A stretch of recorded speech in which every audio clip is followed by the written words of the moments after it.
మరి కాసేపట్లో ముఖ్యమంత్రి కేసీఆర్ కోల్కతాకు చేరుకోనున్నారు. కోల్కతా పర్యటనకు సంబంధించి పూర్తి సమాచారం అక్కడి నుంచి మా బ్యూరో చీఫ్ సీతారామరాజు లైవ్ లో అందించడానికి సిద్ధంగా ఉన్నారు. రాజు చెప్పండి, సీఎం కేసీఆర్ కోల్కతా పర్యటన షెడ్యూల్ ఏంటి? అలాగే బెంగాల్ సీఎం మమతా బెనర్జీతో ఎప్పుడు సమావేశమవుతారు?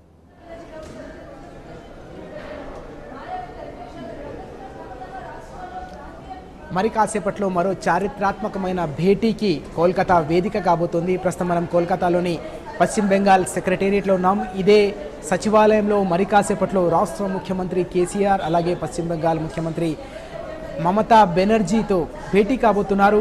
అత్యంత కీలకమైన రాజకీయ చర్చలు జరగబోతున్నాయి. ఏదైతే తృతీయ ప్రత్యామ్నాయం ఫెడరల్ ఫ్రంట్ గురించి రాష్ట్ర ముఖ్యమంత్రి టీఆర్ఎస్ అధినేత కేసీఆర్ గారు ఆలోచన చేస్తున్నారో ఆ ఆలోచనను మరింత ముందుకు తీసుకెళ్లే ఒక కీలకమైన ప్రయత్నం ఇదే వేదికగా జరగబోతోంది. ప్రస్తుతం మమతా బెనర్జీ సచివాలయంలో ఉన్నారు. ప్రస్తుతం మనం సచివాలయంలోనే ఉన్నాం. ఈ సచివాలయం వేదికగానే మరి కాసేపట్లో ఈ సమావేశం ప్రారంభం కాబోతోంది. మరి కాసేపట్లో రాష్ట్ర ముఖ్యమంత్రి ఇక్కడికి రాబోతున్నారు. సమావేశంలో అనేక కీలకమైన అంశాలు చర్చకొచ్చే అవకాశం కనిపిస్తుంది. అన్నిటికంటే ముఖ్యంగా దేశంలో ఒక గుణాత్మకమైన మార్పును రాజకీయ వ్యవస్థలో తీసుకురావాలి. దానికి ప్రాంతీయ పార్టీలు నడుం బిగించాలి. భావ సారూప్యత కలిగి దేశ సమగ్రత, దేశానికి సంబంధించిన భవిష్యత్తు గురించి ఆలోచించే పార్టీలు ముందుకు రావాలనే ఆలోచనను ముఖ్యమంత్రి కేసీఆర్ చేస్తున్నారు. ఆ దిశగా ఇప్పటి వరకు ఆయన చేసిన ప్రయత్నాలన్నీ కూడా సత్ఫలితాలు సాధిస్తున్న సందర్భాన్ని మనం చూస్తున్నాం. దేశంలోని అనేక రాష్ట్రాల్లో అత్యంత బలంగా ఉన్న ప్రాంతీయ పార్టీలు ముఖ్యమంత్రి వెంట నడిచేందుకు భుజం కలిపి దేశంలో ఒక మార్పు తీసుకురావడానికి, ఒక నూతన విప్లవానికి నాంది పలకడానికి, ఒక ప్రజాస్వామిక విప్లవం, ఒక పూర్తి స్థాయిలో ప్రజల జీవన ప్రమాణాలని మార్చి దేశాన్ని ప్రగతి పదంలో దూసుకెళ్లే ఒక విప్లవానికి నాంది పలకాలన్న ఒక ఆలోచనతో అందరూ కూడా ఉన్న నేపథ్యంలో వారందరూ కూడా ఈ ఆలోచనను స్వాగతిస్తున్నారు. ఆ దిశగానే మరో కీలకమైన ముందడుగు ఈరోజు ఇక్కడ పడబోతోంది. కోల్కతా వేదికగా ఈ కీలకమైన చర్చలు జరగబోతున్నాయి. తృణమూల్ కాంగ్రెస్ పార్టీ కూడా దేశంలోని అత్యంత బలమైన ప్రాంతీయ పార్టీలో ఒక కీలకమైన పార్టీగా ఉంది. ఆ పార్టీ అధినేత్రి మమతా బెనర్జీ ఇప్పటికే దేశ రాజకీయాలపై కూడా ఒక స్పష్టమైన ముద్రను వేసిన సందర్భాన్ని మనం చూసాం. ఈ నేపథ్యంలో ఆమెను కూడా కలుపుకొని ముందుకు సాగాలనే ఆలోచనతో ముఖ్యమంత్రి కేసీఆర్ గారు ఉన్నారు. టీఆర్ఎస్ అధినేత ఇప్పటికే ఒక దఫా చర్చలు మమతా బెనర్జీ గారితో ఇదే సచివాలయం వేదికగా జరిపిన. అయితే రాజు, మీరు అంటున్నట్టుగా గతంలోనూ వీరిరువురి మధ్య కూడా భేటీ జరిగింది కాబట్టి ప్రజల ఆకాంక్షలను నెరవేర్చడం భేటీ జరిగింది. అయితే ఇవాళ జరగబోయేటటువంటి భేటీకి ఎలాంటి ప్రాధాన్యత ఉంటుంది?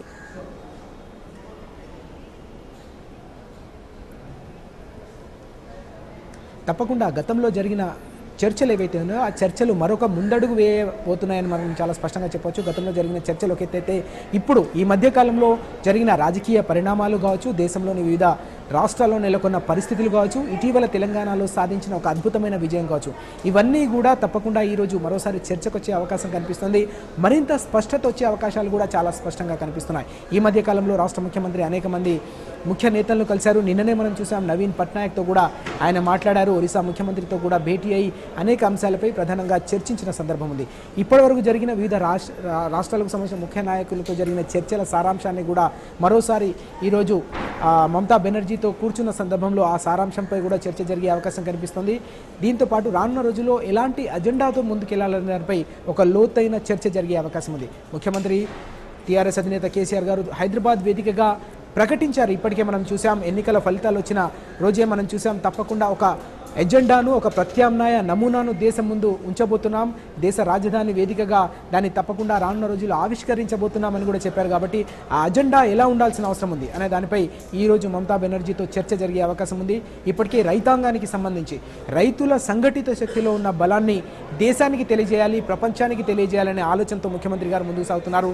దీంతోపాటు దేశంలోని యువత ఆకాంక్షలు నెరవేర్చాలంటే ఎలాంటి ఎజెండాతో ముందుకు సాగాలి, యువతను సంఘటితం చేయాలంటే ఎలాంటి ఆలోచన చేయాలనే దానిపై కూడా ఈరోజు జరిగే సమావేశంలో తప్పకుండా ఒక ఖచ్చితమైన చర్చ జరిగే అవకాశం కనిపిస్తుంది. దీంతోపాటు దేశంలో నెలకొన్న అనేక కీలకమైన సమస్యలు, శాంతి భద్రతలకు సంబంధించిన అంశంపై ఇప్పటికి కూడా మనం చూసాం. మైనార్టీలపై అనేక ప్రాంతాల్లో జరుగుతున్న దాడులు కావచ్చు, దీంతోపాటు దళితులు, గిరిజనులపై జరుగుతున్న దాడులు కావచ్చు, బలహీన వర్గాల్లో కూడా ఇంకా రేకెత్తుతున్న ఆశలు, ఆకాంక్షలు కావచ్చు, వీటన్నిటిపై కూడా చర్చ జరిగే అవకాశం ఉంది.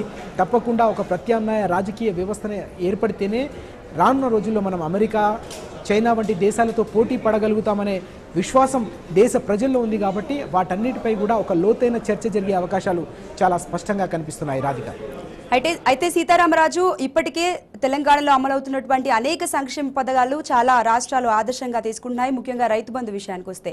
ఈ నేపథ్యంలో రైతు బంధుకు సంబంధించి కావచ్చు, రైతులకు సంబంధించి కావచ్చు, బెంగాల్లో ఏమైనా చర్చ జరిగే అవకాశం ఉందా?